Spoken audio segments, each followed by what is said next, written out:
Isang napaka-espesyal at emosyonal na pagdiriwang ng ika-38 kaarawan ni popstar royalty Sarah Geronimo, ang naganap matapos niyang muling makasama ang kanyang mga magulang at makaduet ang kanyang amang si Delphine Geronimo sa isang proyektong matagal na niyang pinangarap.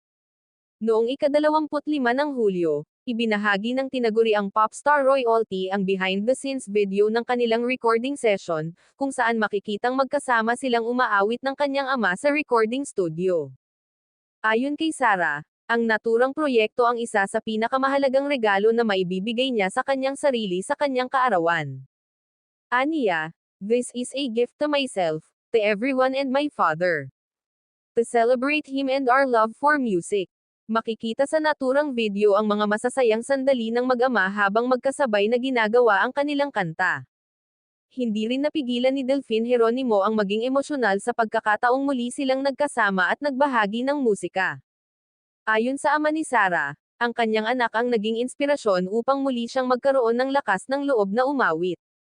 Para naman kay Sarah, isang pangarap na natupad ang makasama sa entablado ang kanyang ama at may bahagi ang kanilang pagmamahal sa musika. "Sobra akong masayang-masaya dahil I got to do this with the dearest person in my life, syempre ang tatay at nanay ko.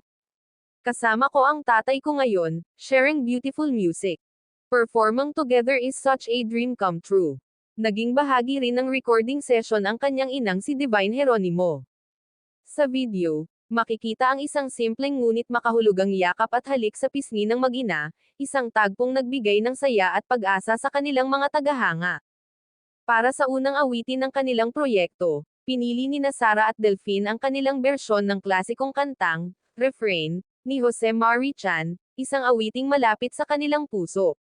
Maraming popstars at netizens ang naging emosyonal sa muling pagsasama ng pamilya Geronimo matapos ang ilang taong usap-usapan tungkol sa hindi pagkakaunawaan ng singer, at ng kanyang mga magulang kasunod ng pagpapakasal niya kay Matteo Guidicelli noong 2020. Ayon sa isang netizens, lalo niyang hinangaan si Sarah dahil sa patuloy nitong pagmamahal sa kanyang pamilya sa kabila ng mga pinagdaanan. Marami rin ang nagsabing natupad na rin sa wakas ang matagal ng hiling ng singer na tuluyang maayos ang relasyon nila ng kanyang mga magulang. Samantala, nagbigay rin ng matamis na pagbati si Matteo Guidicelli para sa kanyang asawa sa Instagram. Ibinahagi niya ang ilang larawan nila kasama ang pamilya, at sinabi niyang naniniwala siyang ang taong ito ang magiging isa sa pinakamagandang taon sa buhay ni Sarah. Matatandaang noong 2023 ay nagsulat si Sarah ng isang bukas na liham para sa kanyang mga magulang, bilang paghingi ng tawad sa sakit na naidulot ng ilan niyang naging desisyon. Pagsapit ng 2024, kinumpirma niya na muli na silang nag-uusap ng kanyang ina, habang nitong mga nakaraang buwan ay ilang beses na rin silang nakitang magkasama ng kanyang amang si Delphine, kabilang ang pagdiriwang ng Father's Day.